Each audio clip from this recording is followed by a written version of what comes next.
If I asked you to do an impression of Yoshi right now, it would probably sound something like this. That is Yoshi's iconic voice, right? But in the 1990s, he had an entirely different voice. And that's not all. This is Yoshi. Oh, creepity, spookity, scary. Yoshi hope no ghosts in Shattered Forest. And so is this. Yo, welcome back, Mario! We racked up tons of frequent globulator miles looking for you. Yoshi has actually had a lot more voices than you might have realized over the last 30 years. But why is that? And where did his current voice come from? Let's answer the question, why doesn't Yoshi sound like he used to? Part 1. 2 notes. For many years, Mario creator Shigeru Miyamoto had wanted to include some kind of animal for Mario to ride.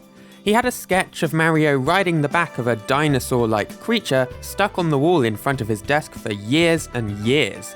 However, because of technical limitations, Miyamoto couldn't bring this idea to life in Super Mario Bros. 1, 2, or 3. The NES just wasn't powerful enough. But then, in 1991, Nintendo brought out a new, more powerful games console, the SNES.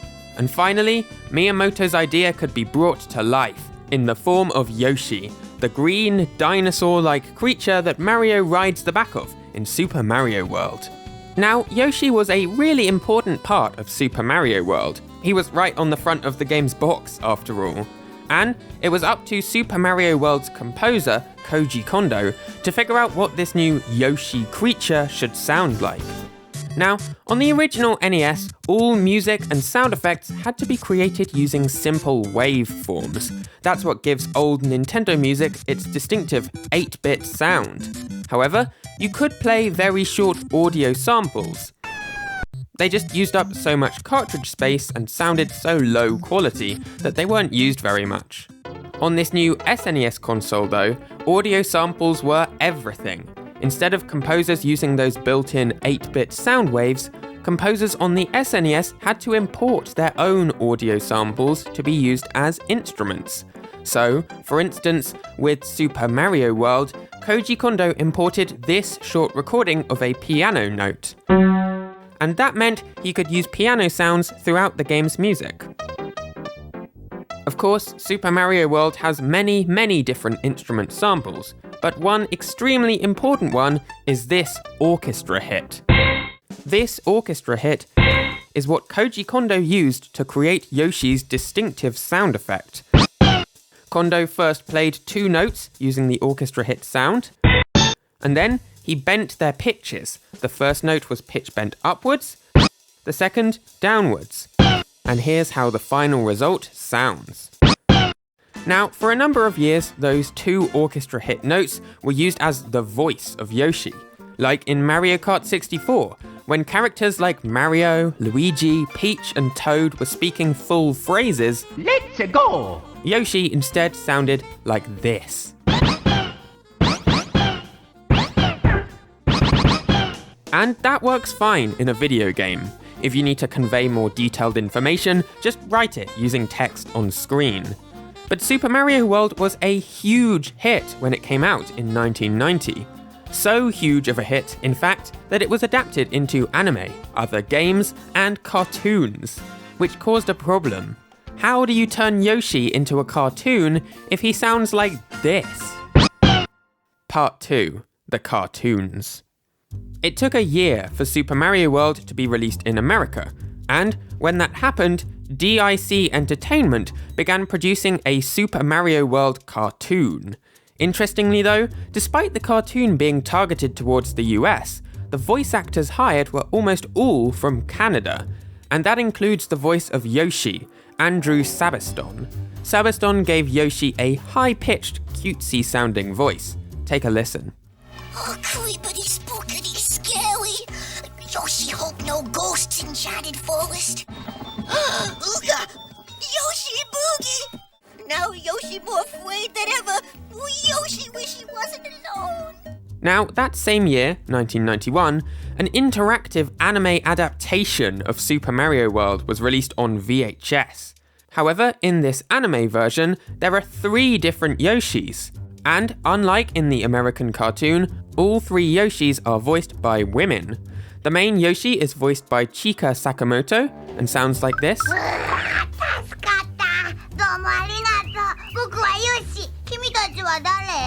Then there's Yellow Yoshi, voiced by Tamao Hayashi, who sounds like this.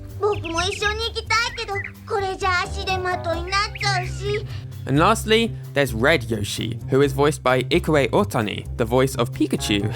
Here's how Red Yoshi sounds. Right, so the next Yoshi voice came the following year, 1992. But it wasn't in a cartoon this time. It was actually in a Japanese commercial for the puzzle game Yoshi's Cookie. Yoshi only had one line to say, but he was voiced by famous Japanese voice actress Junko Hori, who also voiced Jerry from Tom and Jerry and Bart Simpson from The Simpsons. Check out her take on Yoshi. Then, 1 year later, in 1993, the live-action Super Mario Bros. Film was released in America. Now, it did feature Yoshi, but he looks pretty different here. Dare I say, horrific. And his vocal cry sounds were performed by American voice actor Frank Welker, best known as the voice of Fred and Scooby-Doo from Scooby-Doo. He doesn't really speak here, but here's what the animalistic noises of Yoshi sound like. And then, finally, in 1994, the infamous game Mario is Missing was released for Mac. And Yoshi speaks in the game. Kind of. He makes this bizarre blow sound when he swallows enemies. Blow. Blow. Blow. Blow. Blow. Now, there was another voice clip recorded for Yoshi, a full line of dialogue. Yo! Welcome back, Mario! We racked up tons of frequent globulator miles looking for you! However, strangely, this final audio clip was removed from the game before it was released. The voice actor behind these short snippets of Yoshi's voice is not 100% known, as the game's credits don't actually specify which voice actor voiced which character. The most likely candidate is a programmer called Bruce Sandig. Whether he really did voice the character is impossible to know, though. So, as you can see, from 1991 to 1994, there were quite a few varied voices of Yoshi, but none of them really counted as official.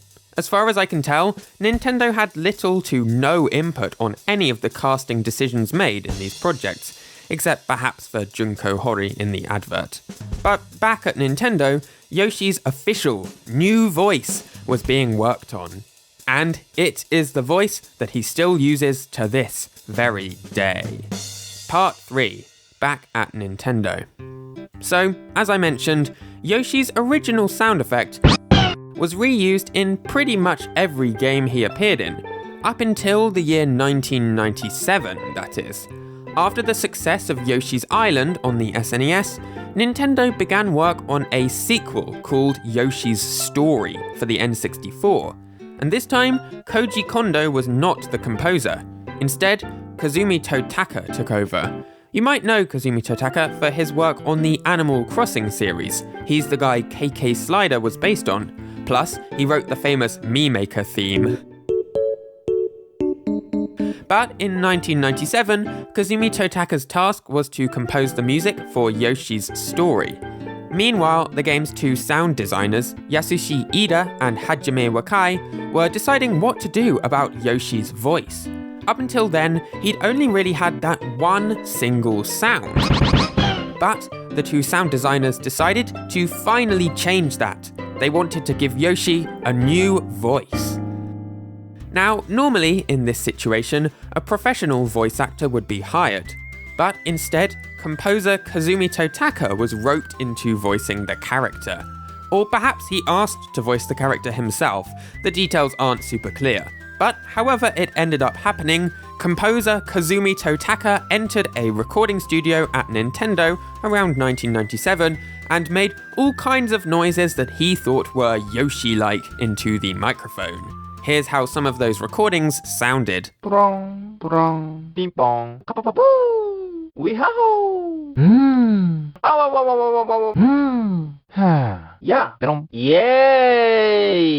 Whoa! Wow! Couple! Yoshi! Yoshi! Yoshi! Now, obviously, those voice clips sound like an adult man, not a cute green dinosaur.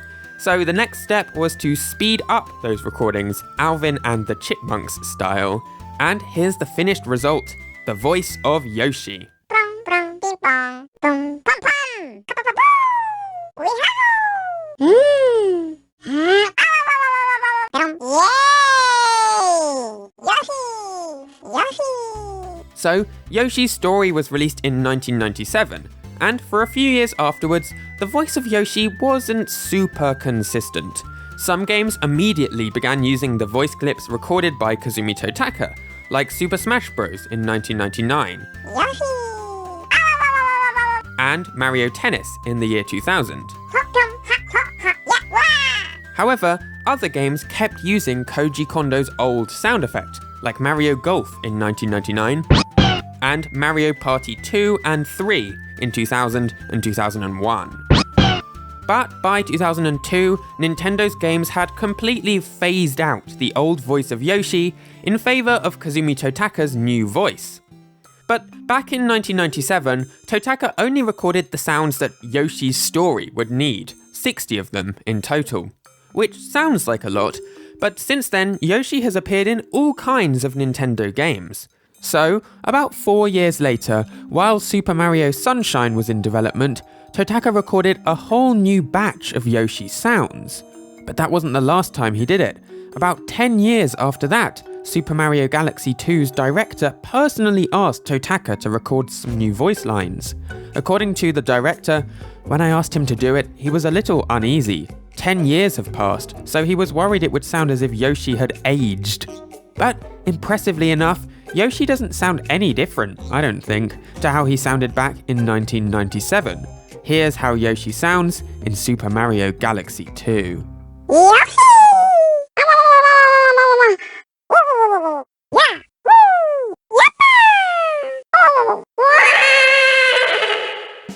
So perhaps one day Totaka will be dragged back to the recording studio to record another set of Yoshi sounds.